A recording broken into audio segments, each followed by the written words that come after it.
Okay, so I'm going to be switching back and forth between this slide and faces, but I want to leave the slide big enough so that we can see what's on it. So this is by no means the complete list, right? This is way back from Sunday night. This is a list of cyber infrastructure organizations, mostly in the US, although some in other parts of the world, and some of them are international organizations, though US and elsewhere. But by no means is this an exhaustive list. This is just the one included in the paper that we published about the virtual residency last month. What we want to do is we want to talk about how you can get involved, what the opportunities are for you to get involved in the national cyber infrastructure community. And these are sort of a jumping off point, but it by no means ends there. So Dana, oh, sorry, Richard, go ahead. I wish we could get the other screen to go, but we cannot. It's completely random. We had 2 days out of the whole week where we could get that other screen randomly without doing anything. No idea what the magic incantation was. And I tried desperately this morning, and no, it did not work. So we're stuck with this. I realize, especially those of you in the front row, are at a hugely awkward angle. And as far as I can tell, there is literally nothing we can do about it. However, if you are on this side, what you could do is you could log into the Zoom session, and then you can look at the slides that way. And I will try to remember when Dana's talking to put the slides away so that you can see Dana. And when I inevitably forget, then everybody yell at me to put the slides away, and then I'll be a nice guy and put the slides away. Okay, good. So Dana, what I'd love for you to do would be to walk us through how you started getting involved in some of these national efforts. Okay. I put a link in the Zoom chat box because someone asked for somewhere. Right there. It's up in the chat box somewhere. But recently, I and several other people have contributed to this Google Doc, and it's kind of the research computing ecosystem where a lot of these things are listed, and it has a lot of room for improvement, so feel free to contribute. What was the question? How did I get started? Yeah, give us sort of your early experiences, how you got involved in the national cyber infrastructure community. So when I started, I guess it was late 2007, and I knew Linux, and I was leading I was an HPC Center of One, and I Googled things to find out the answers, and I would get 0 hits. And as an introvert, I had to do the worst thing possible, which was ask somebody a question. It was probably Henry first. And then he pointed me at a couple other people, and the first thing that happened was they said, you should join the Campus Champions. And so that's what I did. And what that did for me was expose me to pretty much everything that is research computing, and expose me to lots of opportunities for everything else. I do believe that everything else I know about came from that community at one time or another. So if you do nothing else, of course, now it's completely biased since Henry and I are leading the champions, you should join that, because then you see all these other things. I don't know how long you want me to go on and on, but. Oh, we have an hour and a quarter. What? It's not on you. But, so I think, first of all, you've made a really good point. How many of you are Campus Champions already? How many of you are not Campus Champions, but you're at a Campus Champion institution? Okay. How many of you, your institution is not yet a Campus Champion institution? If you're not sure, there's a web page you can go to find out. So right now, I feel right now that you are becoming in your heart Campus Champions. Am I correct? Correct. Good. And so what that means is you're going to be sending an email to champion-info@exceed.org.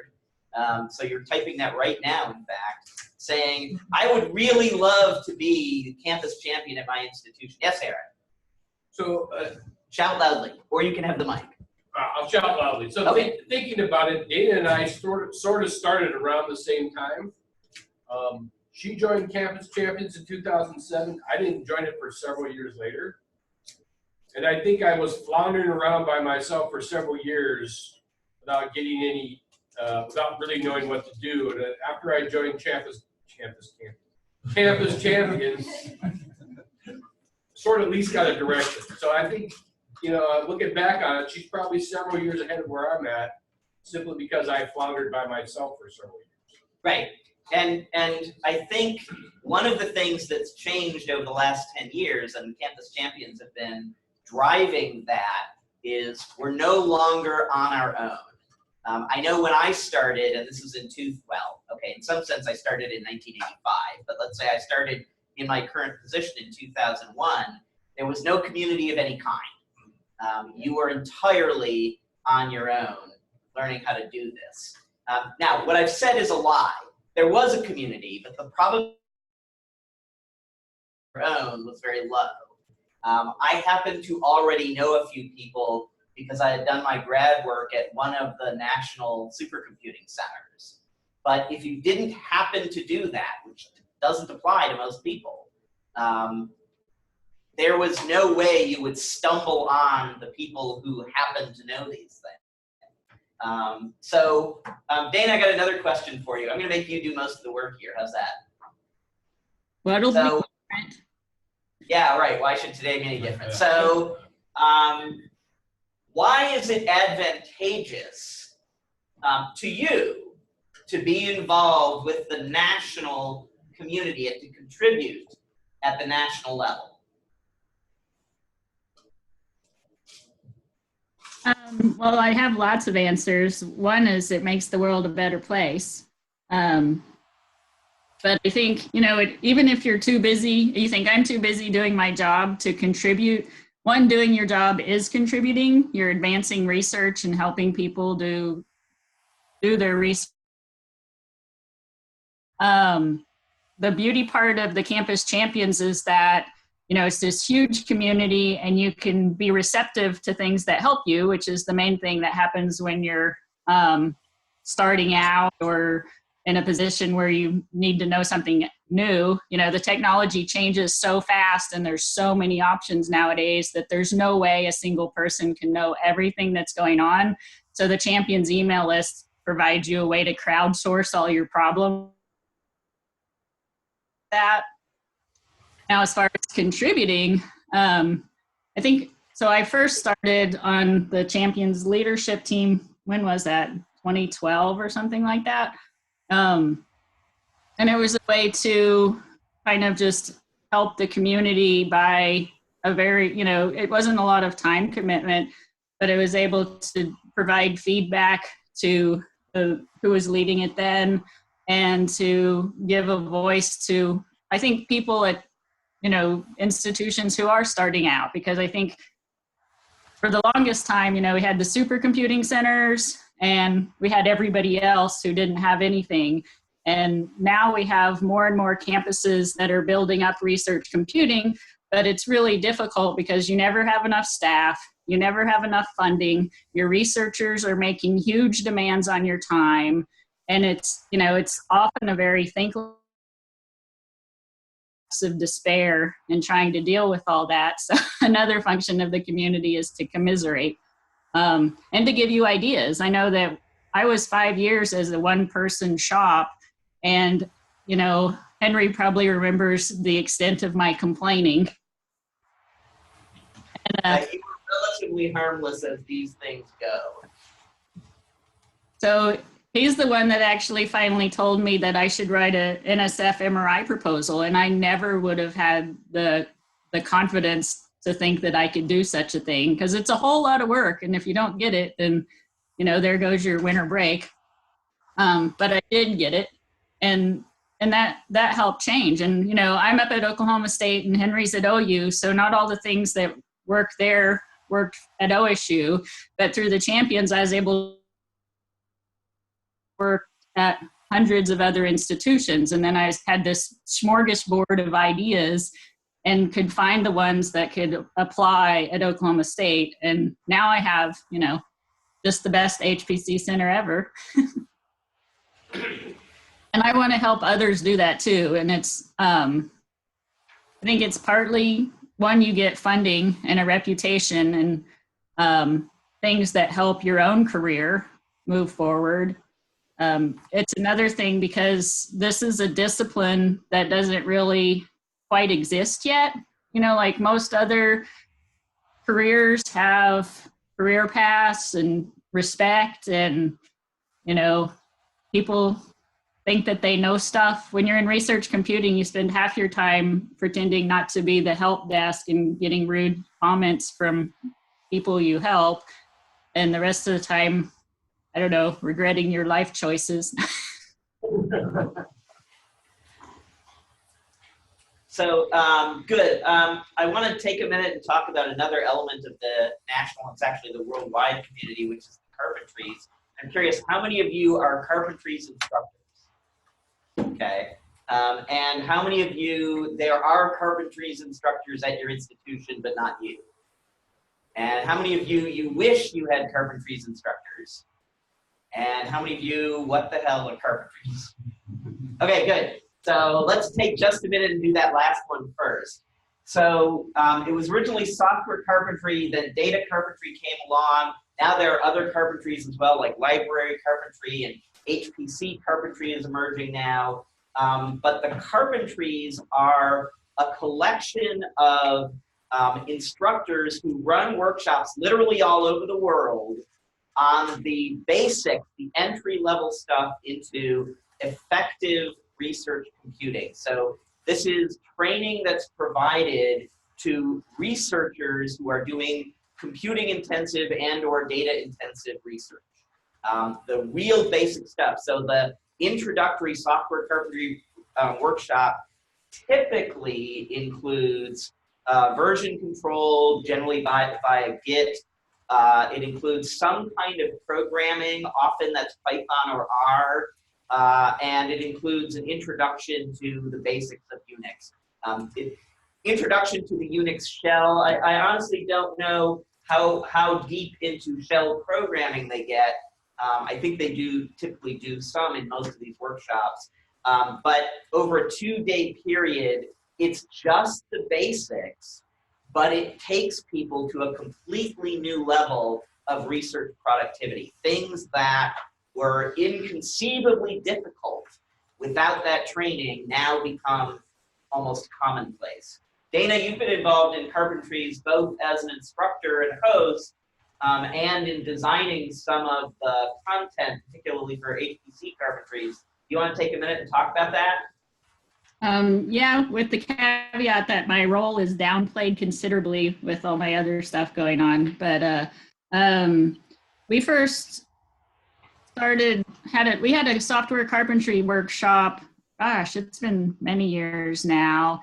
And it attracted a lot of people that weren't already users of the HPC resources. And then our librarians also had attended a data carpentry workshop somewhere else and got very excited. So they joined our campus to the carpentries. And so that kind of started our collaboration with the library, which is a good side benefit. Nowadays, Philip, who's on here somewhere, leads our carpentry community. And so again, you know, not only is it these workshops that reach out across a broad swath of campus, so it helps all sorts of research computing that you wouldn't easily contact on a one-on-one basis, but it also creates this community on your campus of instructors and helpers that can discuss issues and decide what's needed on the campus. One of my other favorite things about the carpentries is they teach the teachers, so train the trainers. They have research-based pedagogy, so you learn a lot of the things about communication, about how people learn, that can help you in general when you're facilitating research and talking to them and learning about, you know, concepts of, you know, the growth mindset and fixed mindset and those various things. So there's a lot of benefits to their instructor. They're going to have time to be a carpentry instructor. And then there's they have a discuss mailing list, which is huge and covers all sorts of topics. If you're not on that list, I highly recommend it. They talk a lot about stuff that's related to all the things that's gone on in this workshop. What else? I'm sure there's others here that have more information. Yeah, and I'm gonna drag Dirk into the discussion in a minute, but before I do, you touched on something that I've been thinking about for a while. Maybe I've mentioned it to a few of you, but I'm wondering, so in the research computing facilitation business, there is literally no credential for that whatsoever. There's nothing even like a credential. Like, if you are a system administrator, there are system administration credentials that you can get. But if you're a research computing facilitator, there's no such thing. And for some of us, it might be valuable to have such a credential. And I'm wondering if the credential that we could piggyback on, reflecting back to what Dana said, would be if some of us would pursue certification as software carpentry or carpentry's instructors, so that we could demonstrate by having that certification that we had background related to helping people. I realize it's not as focused as the kinds of stuff that we're doing, but it's the closest that I'm aware anybody currently provides. What do people think about that, especially those of you who've been working with the carpentries? Yes, Aaron, and yell real loud or talk into the mic. So I've attended instructor training, but I haven't had time to complete all the certification steps. So, and it's my understanding that the typical certification is supposed to take 3 months. It typically goes out much longer. Yes. And so I don't know, I'm torn. I mean, I think it's a good idea, but in practice, I haven't been able to complete mine yet. And if that's, that's going to highlight. Oh, well, I wouldn't say it's a requirement, but I would say it's a way of showing someone's bona fides if they have it. If they have some experience, they've had training in how to help people do research computing. And again, I recognize that the carpentry's training is more specific than that, but that's as close as I've ever seen. And so, like I said, I think it's a good idea for that, the reasons that you say, but also to become an instructor trainer, I think your organization has to be a member of the. Sure. So not everyone's going to be able to do it, because certainly not every institution is going to be buying in to the carpentries. And by buying in, I mean in the literal sense of paying money. Right? Okay, so Dirk. Yes. I think you had some comments. You said you were going to call on me. Yeah, I'm calling on you now. I don't have a specific comment. I mean, I agree that certification would be nice. I started in the carpentries really early on before they had official training. So I actually never went through the official training, and I don't think I'm official, but I've never taken the time to go through it because it's never been important to me. Although I've sent many of my students through the training. And why did you send your students through the training? Because I thought it would be valuable to them and they would have the credential. Right, and so okay, so I want to go a little farther down that answer. So why would it be valuable for them to have the credential as opposed to the training? Because those are in some sense two different things. Well, the immediate outcome for having the credentials is that my students then can get opportunities to go provide the training in other places. And it gives them a really great practice at being a workshop facilitator, which I think to be good at it, you have to do it. And so they have even funding to send their trainers to different places. And so I think that's a really great program for that reason. Also, it's exactly in the area that I want them to learn, which is teaching people how to use computers. And so that's an exact fit for what I want my students to learn. So, and these are even students that I don't think will go off to be CI facilitators, but they are going to be researchers in CI fields. And so knowing how to interact with people, I think is key, obviously, because that's my soapbox. So I got one more comment. Please. So I could, correct me if I'm wrong, but also it's not a permanent credential, right? You have to keep doing it formally in order to keep the actual certification. I have no idea. So Jim, is that true? Jim is shaking his head. I am not sure. You're not sure. Okay. Dana, do you know? Does the software carpentry instructor credential have to be re-upped on a regular cadence? I don't know either. Philip, do you know? I don't think so. You can keep your certification, but you will lose your kind of voting membership rights in the organization if you're not teaching a certain number of workshops. But do you have to retrain, or do you only have to teach the workshops? I thought it was 1 a year. I'm not totally sure on that either, actually. You don't have to retrain, you just have to pick up your teaching activities. Okay, so you don't have to retrain, you just have to remain an active instructor. And if you do let your membership lapse as an active instructor, you just have to pick those activities up. For, I think it's 2 a year, maybe 1. That was a month.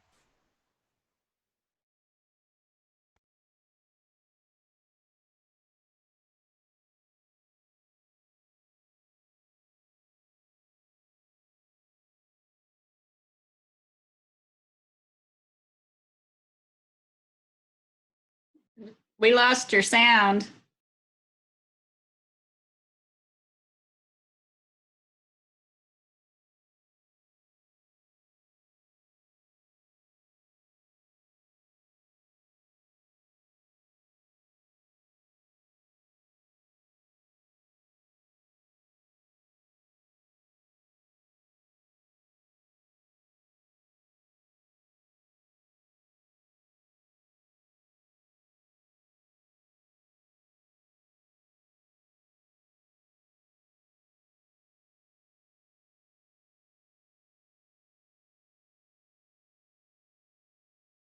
Nope. Also, there's a zillion comments in the chat box.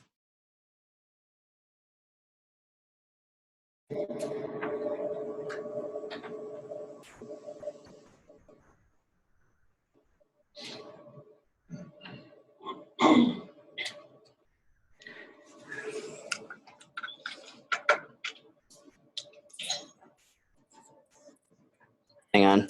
We are rebooting the. Yeah, hold on. Heard you.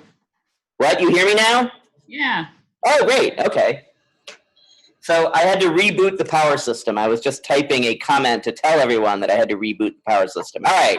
So I would say, Or the audio system. Go ahead, Aaron. so I would say if it was a credential that was a permanent credential, I think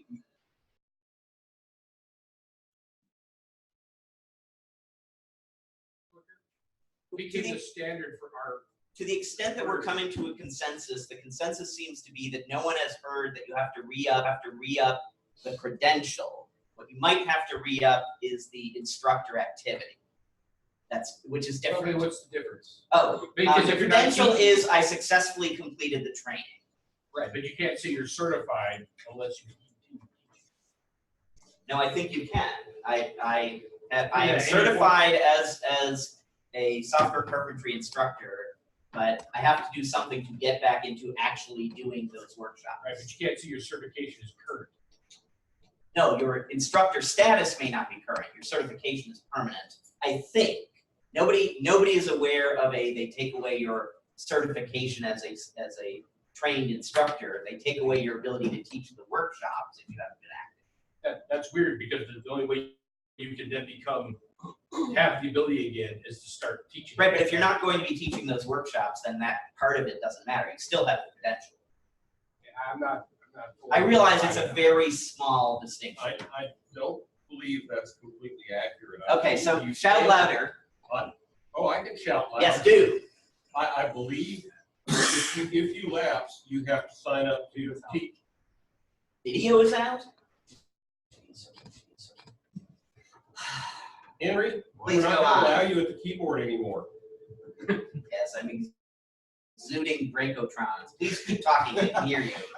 I believe you simply have to sign up with a group to teach the carpentries, and you are current again. It's not like you're going to have somebody recertifying your teaching skills. Yeah, that's essentially what I mean. Nobody has to recertify that you're able to do the thing. Sorry.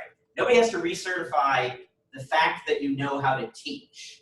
They only have to recertify the fact that you have permission to teach those workshops. And I think that is a meaningful distinction. I don't know how to power cycle the video card. It does not seem to have a Power cord. thing. Just turn the video share off and back on. Turn the video share off and back on. Yeah, I tried that. So the video is now off. And now the video is on. I'm going to put it on my camera for a second. It doesn't seem to be doing anything useful.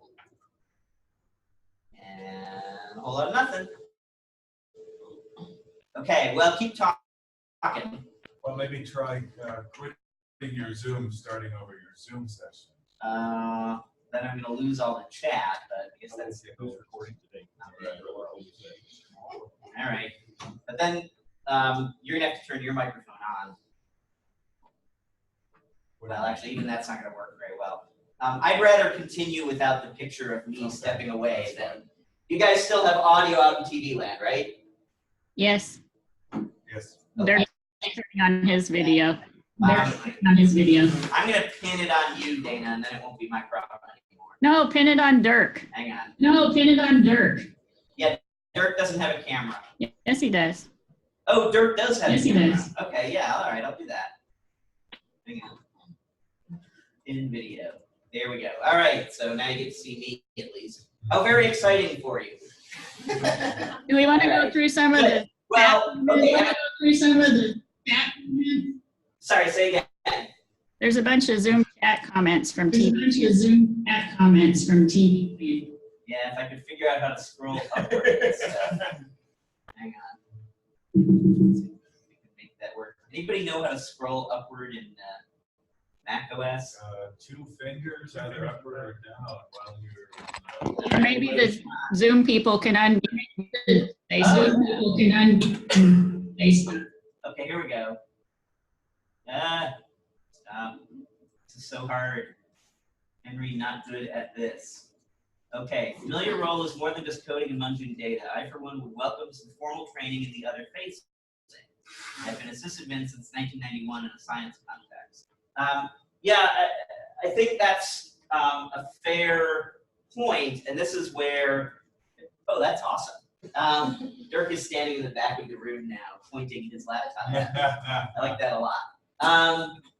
And this is sort of why, in some sense, I'm not committing to my advocacy about using software carpentry training as a credential for this, but it inclines me in that direction because it goes outside of the system-focused part of it and is more about how you interact with the researchers. Now, I do not want to advocate that you just go get the credential and intentionally then stop and not do software carpentry. What I would like is to get the double dip, and Dirk sort of motivated why you would want this, that you would go to other institutions and get exposure to the broader national community and to people who are not your constituents on a day-to-day basis. But on top of that, I don't want to steal instructor training slots from legitimate instructors. Instead, I'm advocating that as many of us as possible also become software carpentry instructors. Yell real loud. So the Midwest Hub has its membership in the carpentries, and they've been talking to me recently about doing another instructor training session for all the institutions in the Midwest Hub. So there's potential for people who maybe are now interested in it, right, for me to set up some online training for carpentry instruction. Right. And another good value that you get is when you are doing software carpentry instruction or data carpentry instruction or whichever at your own institution, then some of the people you're training are people who are already gearing up to be your constituents, and some of them are potential constituents who may not realize that they can go beyond what their laptop,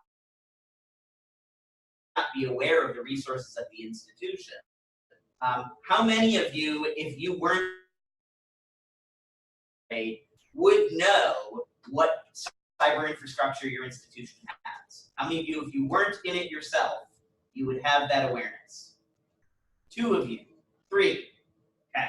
So I would argue that the rest of you are normal, right? Most people are not aware that these, particularly I think students, are unlikely to magically have heard unless their research team is already using on a fairly regular basis. And so that's another way to do outreach to potential constituents at your own institution. And then going to other institutions to conduct training there, I think it's just a great experience, and it broadens your sense of what the possibilities are and what strategies people can use.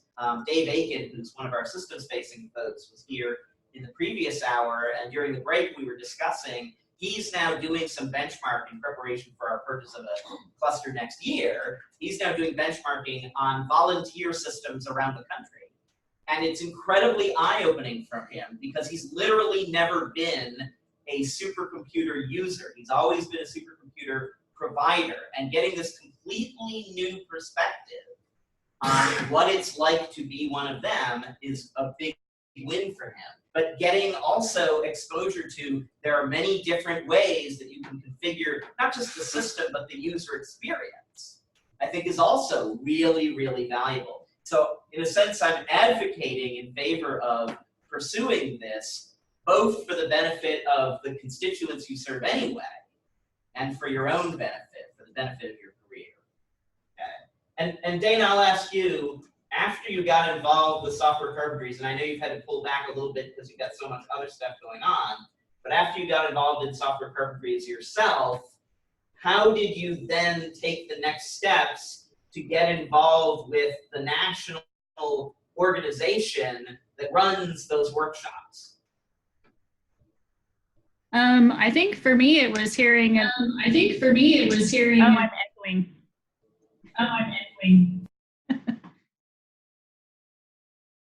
How's that? Can you hear me now?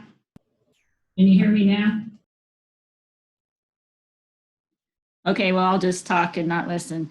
So I heard that there was some efforts toward an HPC carpentry, and lucky for me, Christina Koch at Wisconsin was our instructor trainer, so I got to meet her right off the bat, and she's one of the leaders of the HPC carpentry effort.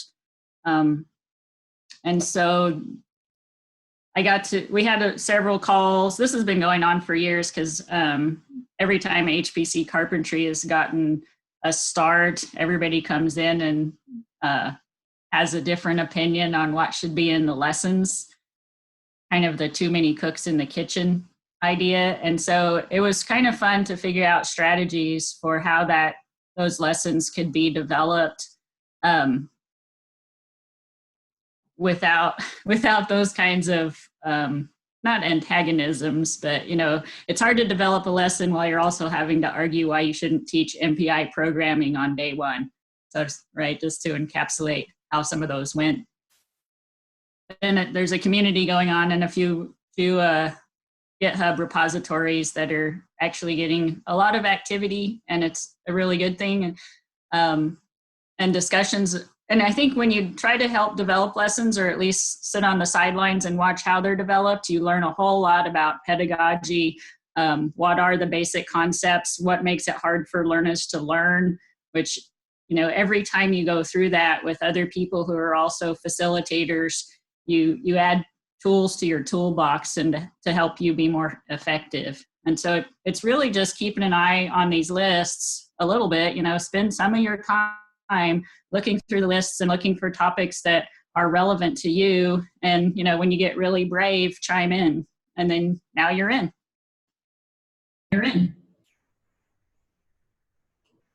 Yeah, let's switch over. Thank you, Dana. That's really great. Okay. Jack Smith says, all these organizations and communities are struggling to define who we are, how to recognize us, and how to train future versions of us. I think that's absolutely true. And there's been a lot of effort just in the last 2 or 3 years. We're in a magical moment for research computing and for cyber infrastructure professions.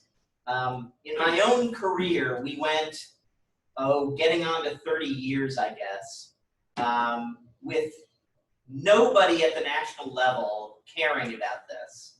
There was sort of that vague, oh yes, we know it's important to have somebody to help you, but there was no sense that it was really important, mission critical, had to be a priority at the national level as well as individual institutions. And of course, many individual institutions, the institutional officers take their cues from what they see happening at the national level, from whatever their national organizations are. If it's IT, it's what are they hearing from EDUCAUSE or Internet 2.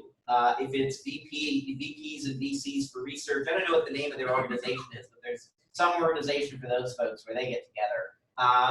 And if they're not hearing from each other that it's important, and they weren't for most of my career, then it just wasn't important. And so they weren't putting much effort into it. How many of you 5 years ago, were in the business 5 years ago or more, and 5 years ago or more, nobody cared about this stuff? Nobody gave you feedback that this mattered, right? So we're in a magical moment that's just been going on for a few years, and it's not going to last forever. We need to take advantage of it now, where people are paying attention to this issue for a change. Part of my answer is some of this stuff, if you've got an idea, well, just go ahead and do it. And if you're not sure how to get started, ask some of the community, ask us, and we can give you feedback on how to do it. So Dirk did not wait around for somebody to approve that he would write a cyber ambassador proposal. He just did it, right? I didn't wait around. Well, I sort of did. Some of you have heard my story about how the virtual residency started as a $3 million, and that failed 3 times. $3 million idea, that failed 3 times. Then it was a $250,000 idea, and that failed 3 times. And then it was a $40,000 idea, and that succeeded. There's probably an important lesson in there. When you get down to 5 figures, that's not a lot of risk, so they're willing to let you have it go. But just give stuff a try. Nobody is going to, well, okay, not literally nobody, never, but for the most part, nobody is going to be so exercised by you trying to come up with a good thing that they're going to put barriers into your way. Some of you will occasionally experience that, but on average, over the entire country, most of us, if we come up with a good idea, the worst people are going to say is, I personally am not interested in that. They're not going to put a barrier in front of you and say you're not allowed to do that. At least I've never had that experience. If I come up with a good idea, as long as I'm willing to take the risk on it, I just go ahead and do it, right? So when Dana and I talked about, hey, let's do an ad hoc session on proposal writing and an ad hoc session on proposal reviewing through the Exceed Campus Champion calls, we didn't go to anybody and ask permission. We just did it, right? We just said, hey, let's schedule those sessions. And bang, they were scheduled and we did them. Right? When we wanted to do the virtual residency, when it was like, well, let's just go ahead and do it, right? It's that thing from the old 1930s movies about, hey, let's put on a show in the barn. So if you look at it as, let's go ahead and put on a show in the barn, nobody's going to stop you from putting on a show in the barn. And if the show you put on the barn is a good one, pretty soon you're on Broadway. Okay. So I hope that kind of addresses the point that, or part of the point that Jack is bringing up. The recognition part, I think, is limited to this moment, and we need to leverage it while we can to make what we're doing so normal that when they stop caring about it again, which they inevitably will, there'll be a squirrel and their attention will shift. But, I kind of feel seasick now that you've done that. When they stop caring about it, by then, if we're established enough, they won't mind that we keep being valuable and important. Okay. And then Claire said, Jack, I agree, but that means that it's extra important that we don't water down what research facilitators are and what they do. And I think that's a fair point too. Claire, do you want to talk about that out loud? Sure. I just feel like if we start, in response to your comment about having facilitators become software or carpentry instructors, I mean, as Dana said, it's a great idea to have all those tools, the pedagogy and all the great things that the carpentries offer. But I think that if we all of a sudden point all of the facilitators toward the carpentries, then the focus is going to be off those soft skills and all those things that we're working so hard to prove that are important and that are fundamental to facilitators. Can you bring me back? So I think I'm less worried about it being an either-or situation. I think if we're continuing to do activities like the virtual residency, as well as people individually doing the carpentry training, instructor training, I think we get the benefits of both. I agree with you, we should not define ourselves as, well, we're software carpentries trainers who do this other stuff too. I absolutely agree with that, and that's not what I'm advocating. What I'm advocating is that we find some credential that is somehow related to what we do. It seems like we're better off. Focusing on the CARC efforts with the four facings and the professionalism of the CI professionals, and stuff like Dirk's efforts with the cyber ambassadors and the skill sets and the development and use of that kind of curriculum, then driving people toward toward the carpentry's instructor training, not for instructor training purposes.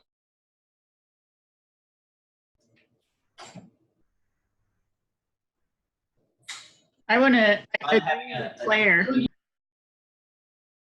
I think, well, one, I think the professionalization efforts that are going on with CARC and of course the cyber ambassadors, I think are terrific and super duper important. But I think also that maybe not driving people to be carpentry instructors, especially if they have zero intention of teaching software carpentry workshops, but just acknowledging that what they're doing there is an important component of the research computing ecosystem, and that, you know, like right now I'm focused on the professionalization efforts, whereas another person might be more interested in the carpentry efforts, and there's room for all of us to do all of these things and then come together with what we've learned and help socialize it to everyone in our communities.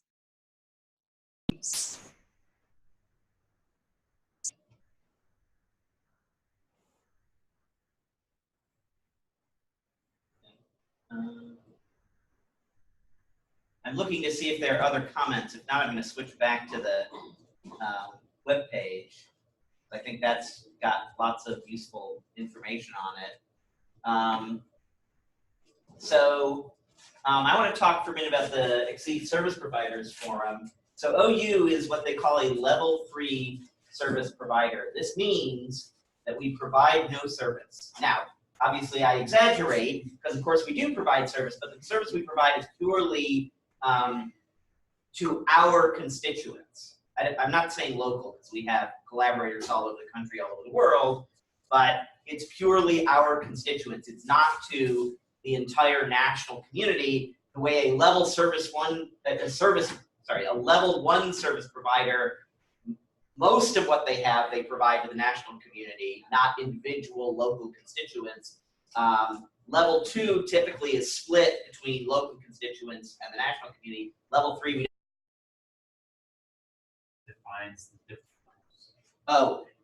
So to first order exceed defines the different levels. But to the extent that there are definitions, those definitions are roughly what I just laid out. A level 1 service provider is providing almost all of their resources to the national community and is by the national community, typically by the Exceed resource allocation. What's the C in XRAC? Well, whatever it stands for, council or whatever it is. Level 2, typically it's a split where a significant chunk is allocated by Exceed and a significant chunk is not. And level 3, nothing is allocated. Typically, nothing is allocated by Exceed, by the national community. The benefit of joining the Service Providers Forum, and by the way, it's totally free. It costs nothing at all. All you need is to write a letter to them and say, I want to join. And we can provide you with the letters that we've sent, because they probably still more or less work. You just fill in your information. The advantage is you get in on the conversations about both what's happening locally, individually at institutions, and what's happening at the national centers. Now, from a purely mercenary, selfish perspective, there are 2 reasons why I like to know what's going on nationally. One of them is that gives me some insight into how money decisions are being made, so that when I'm writing a proposal, I can craft the proposal more effectively in order to capture something that they're looking for in order to drive my own agenda, whatever that might be.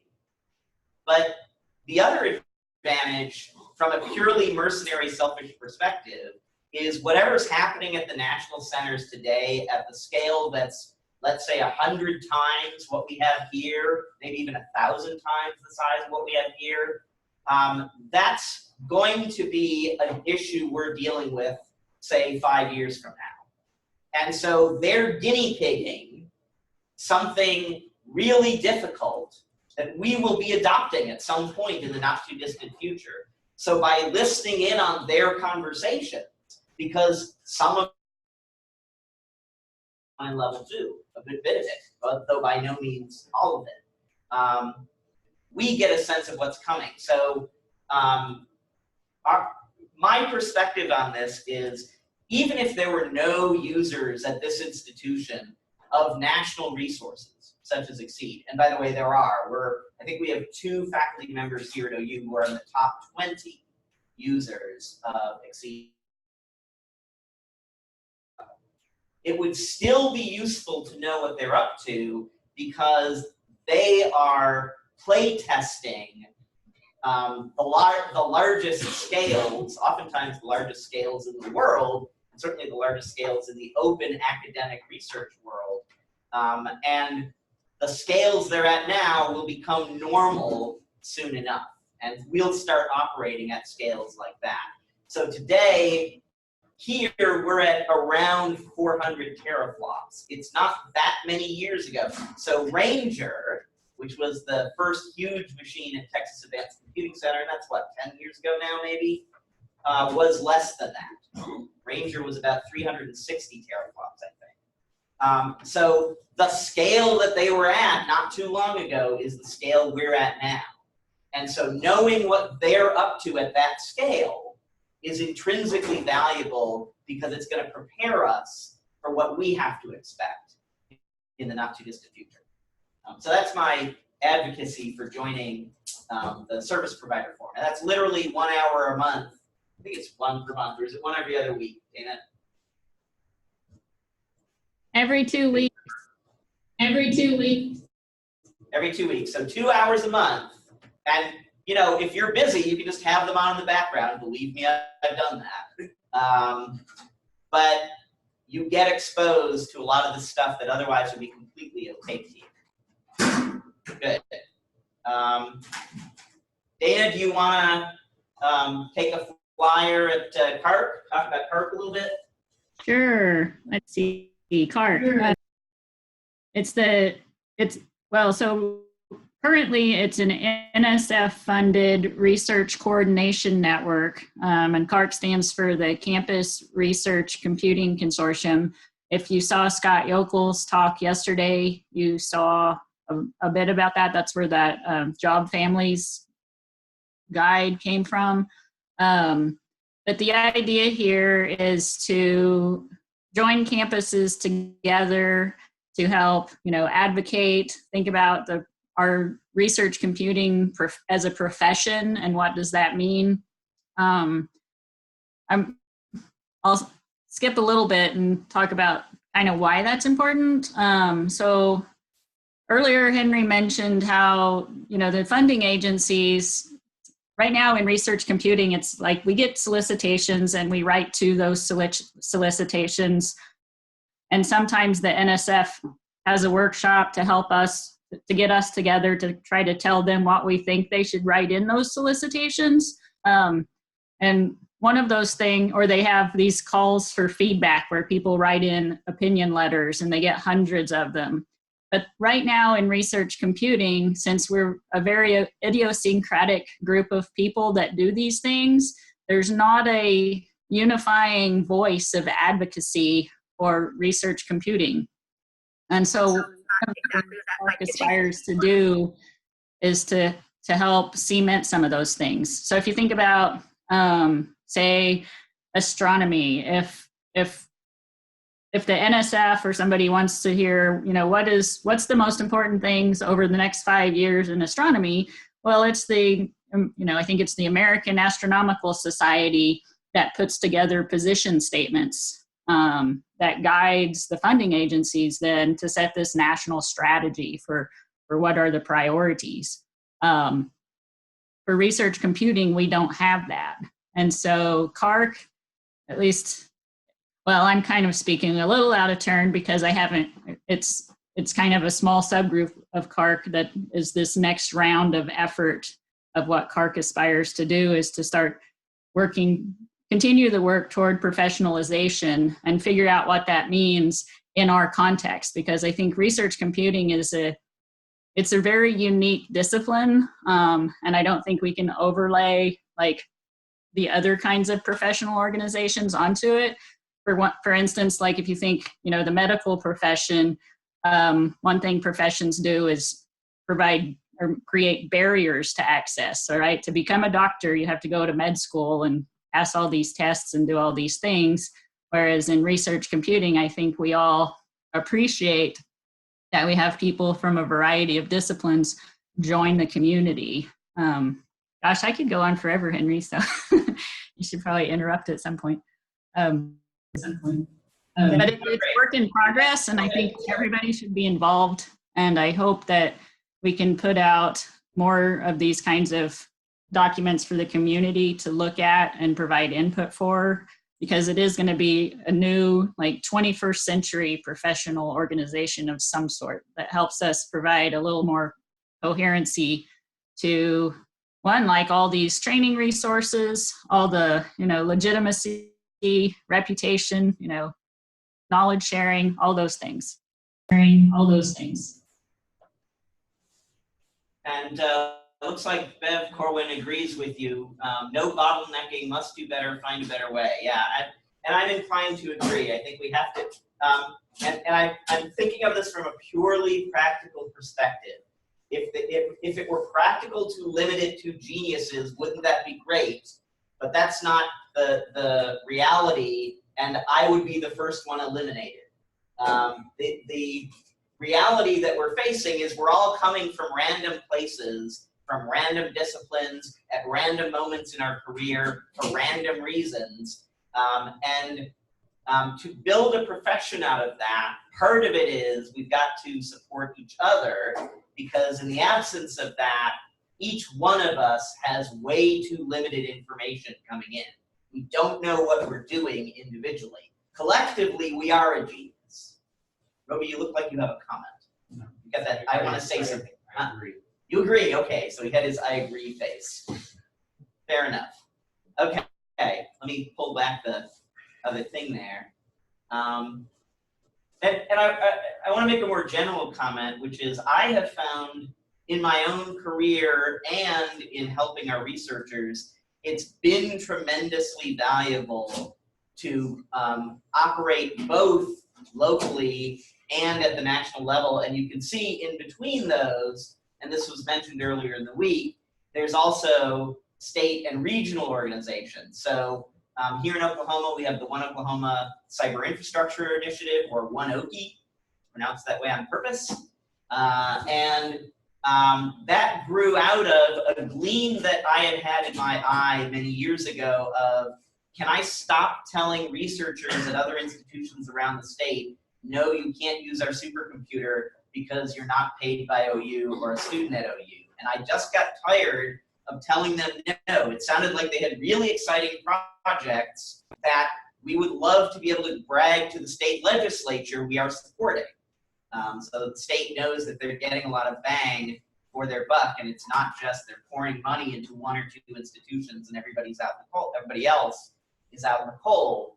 Since that time, I've actually published a paper with a number of faculty at institutions around the state, most of them non-PhD granting institutions, about using a centralized resource at one of the institutions, in this case OU, to teach research computing topics or cyber infrastructure topics at institutions all over the state.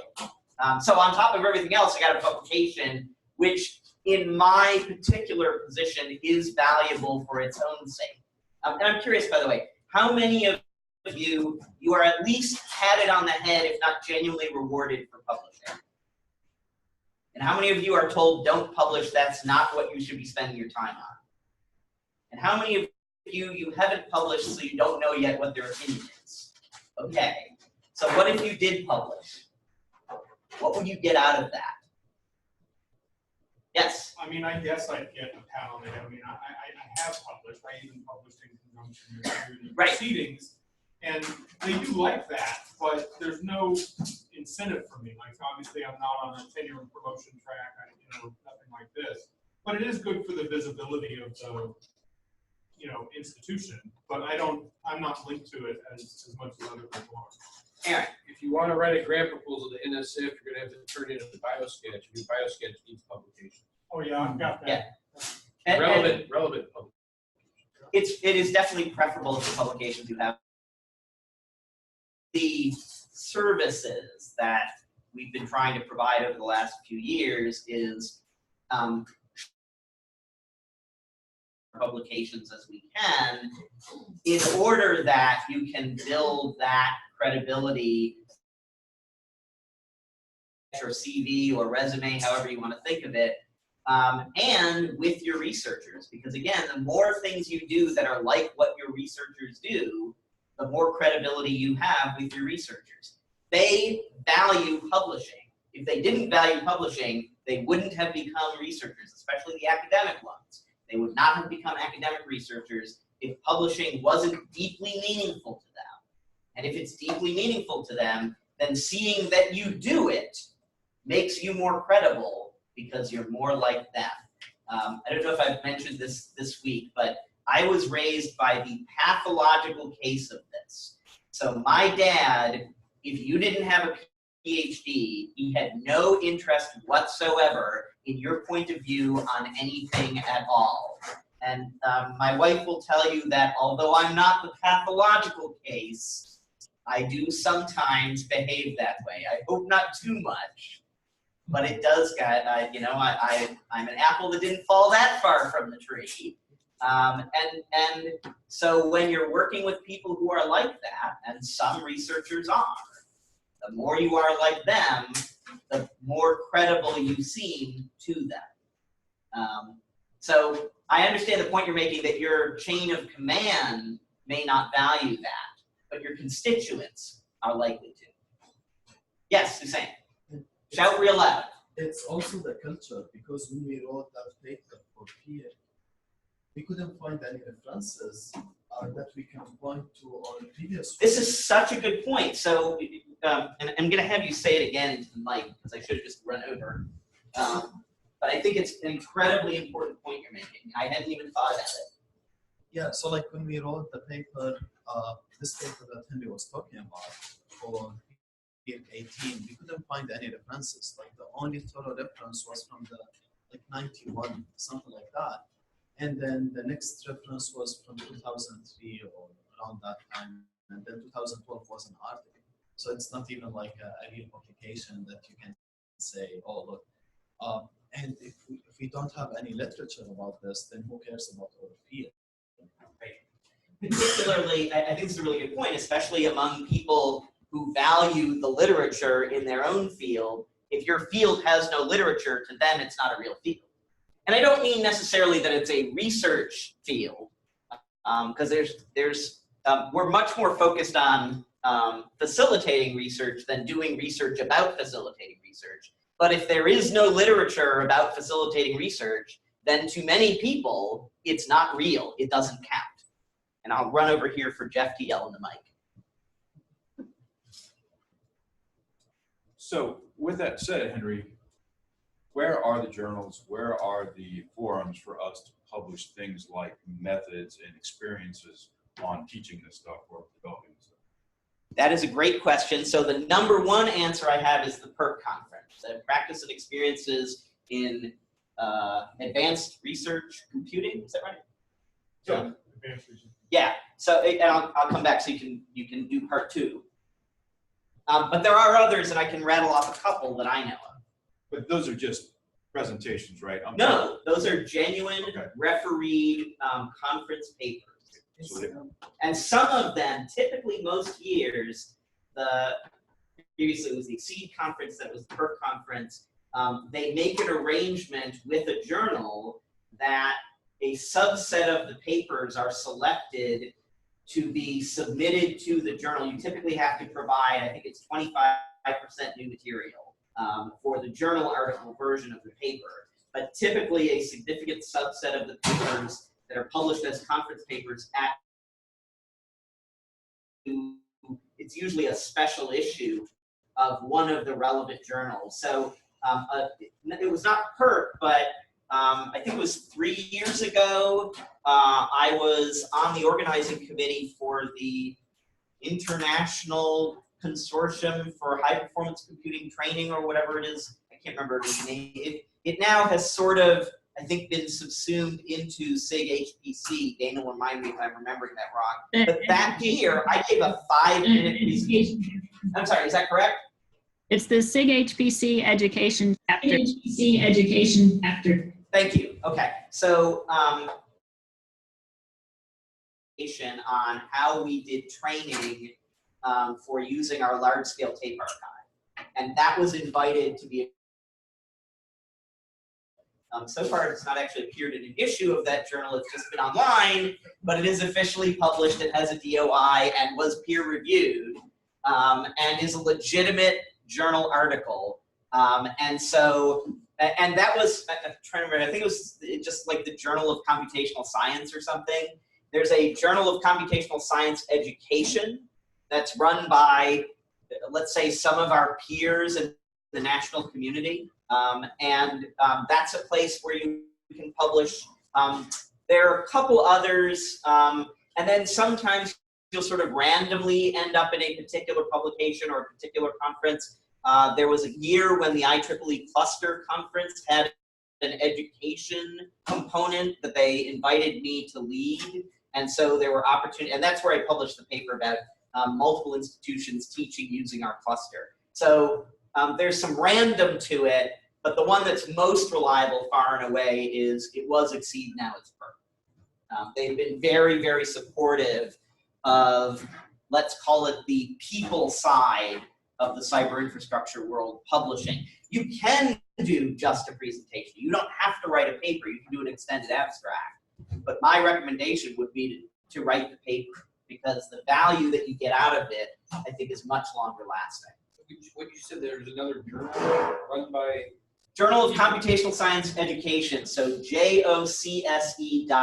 It's an online journal. It's refereed. I'm not sure if it's still the case that Steve Gordon of Ohio State is the editor-in-chief. He had been. I don't know if that's still the case. But he's sort of one of us as well, part of the computational science education community. And that's a place where you can do some publishing. The difference with JOXE is they tend to favor papers that did measurable human subjects research, looked at what the impact of a particular technique was. So I have historically not published there because our IRB issues are interesting. But I would encourage others to publish there, and I would like to start publishing there. In fact, Dana and I just in the last week have had a conversation that related back to that in some ways. So we'd like to see more people showing empirically that the work they're doing in teaching people is having an impact in some measurable way. And I think JOXI would be interested in those kinds of papers. Good. Yes, sorry, I'll come back and you can yell in the microphone more. So is that maybe a topic? Do things like how to write papers? Absolutely. I don't come from a publishing background, right, per se. Right. So, and I don't like writing, but. So you've just formalized. And by the way, good rule of thumb, whoever complains is in charge. You just formalized an idea that I didn't have that now you've turned into an idea. So we did the grant proposal writing apprenticeship, and the way that we did it was we had anybody who wanted to learn how to write a proposal work together to write a proposal, right? Well, we've done that in miniature on those papers because those papers typically have had me and 14 co-authors because that's all you can fit on the author page. And so those folks, in an informal sense, by the way, how many of you are co-authors with me on one of those papers? Okay, so prior to doing that, how many of you had little or no experience publishing? Okay. Well, okay, sorry. We're on before that, anybody? Okay, so how valuable was that as a training exercise for you to learn how to write papers? Well, it changed the way that I was looking at it. Okay, hang on, I'm gonna come over. Thank you for making my point for me. Well, it changed the way that I was looking at how you write a paper. Like before, I would like get stuck, like as a graduate student, I would get stuck and like not know how to continue, and then my advisor would be yelling at me, and which is the normal life, I guess, for a grad. But then when I saw the way that Henry was doing it with us, it's like he broke the topics and we would discuss these, and then because we had a weekly call and we would discuss all of these things, it was much easier to see the big picture, and then from there you narrow it down. And then Henry, sometimes he would assign smaller tasks, like you go find this little thing or that. So it was a great one. So then, reflecting back to what Jeff said, I don't see any reason we couldn't have a paper writing apprenticeship for the benefit of people who haven't had a lot of exposure to the process of putting a publication together. And ultimately what I would love to have come out of that is multiple people generating their own papers. But even before we get to that, if we're all working on them together, that's still a big win for the community. And I'm going to come to Jerry and then Sharon. But a number of the institutions already hold paper writing training sessions for graduate students. At least that's been my experience. What we need is something that's a little more specific to this discipline. Well, and I think that's by doing it as an apprenticeship, it ends up being more specific to our discipline. Go ahead, Sharon. I was just start our own journal. Start our own journal. Let Sharon to make her point, and then we'll get back to Dana. I would recommend maybe sending out maybe a couple of papers so people can review them ahead of time, just to have an idea, maybe from different perspectives within the discipline. Right. And I'm sorry, Dana, go ahead and say what you were going to say. I was going to address. I heard what she said. Oh, okay. I didn't catch what Dana said. What about an online journal, starting something like PLOS for this discipline? So yeah, I was thinking the same thing. It's I think a lot of us were popped into our heads at the same time. Having a journal. He has a digital publisher, and that I'm sure I could work forward. Gee, I volunteered sort of. Well, I'm going to give you good news about the thing you just volunteered for. We have to know that we're going to generate enough papers per year to make the journal viable. So I think we're going to have to do this in multiple stages, and starting with getting more of us in the research facilitation community publishing. And so I think the first step is now, alongside the grant, you can see I've just made more work for myself, alongside the grant proposal writing apprenticeship, which is going to re-up to do a resubmit of the proposal. We're now going to have to start, thanks to Jeff, a research computing facilitation publication apprenticeship, where we write papers together. And I already know what the first paper is going to be in this workshop. And my vision of that would be to sit. Yeah. Jeff, you've got a point. So me personally, I struggle even what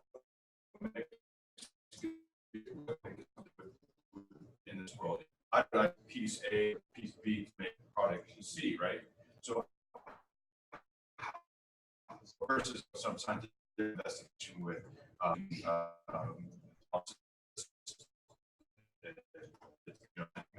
what makes you different for this group and what doesn't? Part of the answer, I think, is what publication or you target. Because what you're targeting, you got to do it in a way that's going to resonate with theirs. Now, that leads to an evil scheme.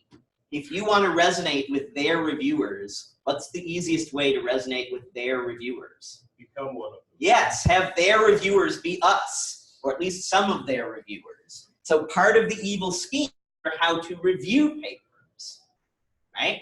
Because there's two benefits, and this is much like we did the ad hoc call on the Campus Champions list. We did the ad hoc call about reviewing proposals. Likewise, we should do because I don't think it's a whole apprenticeship for reviewing, but I think having a call about reviewing papers would be a very good way to get people started on understanding what makes a good paper. Again, I don't think that's a 12-month, we have a call every other week. I don't think for reviewing that's necessary. But I think for writing a paper, I think having an apprenticeship would be really valuable. So how many of you, if we had a paper writing apprenticeship, you would want to participate? Okay, so that's already, I think that's already almost 15. So we've already sold all the slots. By the way, that's not how I decide. What I did last time was I looked at everybody's level of participation in all of the relevant activities, and the most asked to be co-authors got to be co-authors. Sure, I'm going to bring you the mic.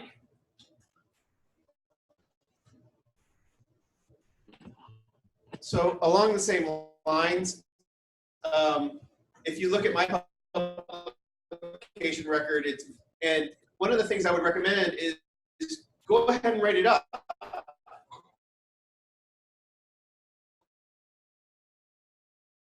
And explaining what you've done, I think, is always valuable. And most of the time, you can find a venue that will want to share your work. Yeah, and that can include, by the way, if something is not a big enough deal to be a paper of its own at a conference or in a journal article, it might be a big enough deal to be a white paper at some workshop. And so even if you're not getting this thing out of it, you may be getting that thing out of it that's good prep for the thing you actually want. I'm just going to throw out there that USGS does something called an open file report that doesn't have to go through a journal. Right. I don't know that the requirements, like if the USGS person has to be first author, but maybe some other national agencies that you work with may have that option too. So it doesn't have to be a journal.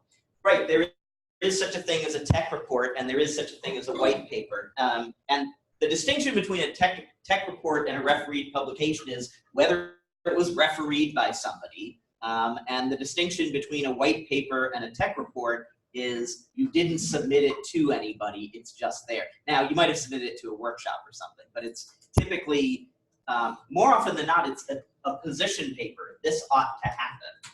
And we should be producing position papers on things that we know ought to happen and be able to explain why they're valuable.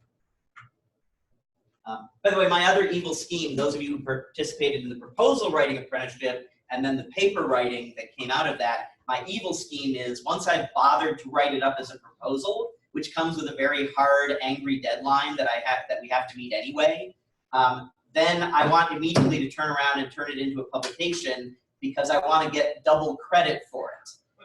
Since we already went to all that trouble to write the thing, we might as well turn it into something useful. Whether it gets funded or not, we might as well squeeze a bit more blood out of it. Good, and that was way past and out of scope of what I had thought we would be talking about, and I'm totally delighted. So, Dana, we got 2 more things we got to do. One's going to be quick and one's going to be long. The proposal or the paper reviewing, I think that's just an ad hoc call, but the paper writing, I think that's an apprenticeship.